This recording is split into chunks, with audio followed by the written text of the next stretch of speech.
Top quality और consistent performance के लिए सिर्फ सिल्वर पंप्स। टॉप क्वालिटी और कंसिस्टेंट परफॉर्मेंस के लिए सिर्फ सिल्वर पंप्स, नाम याद रखना। बुलढाणा जिल्ह्यातल्या खामगाव तालुक्यातील आवरा गावामध्ये काल सायंकाळच्या वेळेला डीजेवर गाणं लावण्यावरून दोन गटामध्ये वाद झाला होता आणि त्या वादानंतर या ठिकाणी मोठा पोलीस बंदोबस्त आपल्याला बघायला मिळतोय।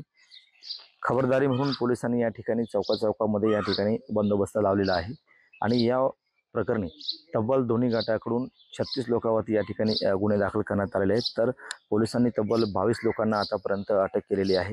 मात्र एकंदरीत पाहिलं तर हा वाद जरी किरकोळ असला तरी या वादाचं मोठं रूपांतर या ठिकाणी हाणामारी आणि दगडफेकीत झाल्याचं आपल्याला पाहायला मिळालं होतं। तात्काळ पोलिसांनी घटनास्थळी पोहोचून संपूर्ण या ठिकाणी गावामध्ये शांतता दोन्ही गटाची केलेली आहे। मात्र पोलिसांनी या ठिकाणी खबरदारी म्हणून या ठिकाणी पोलिसांचा मोठा बंदोबस्त या ठिकाणी लावलेला आहे।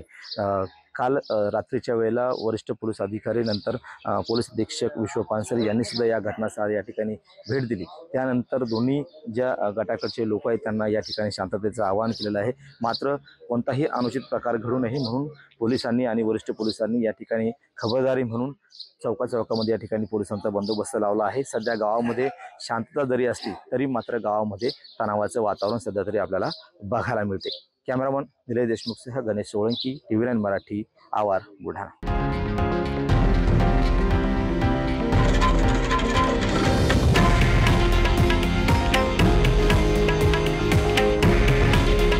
हे आहे देशातील नंबर 1 न्यूज नेटवर्क आणि आपण पाहत आहात TV9 मराठी। काळजी तुमची, हित महाराष्ट्राचं।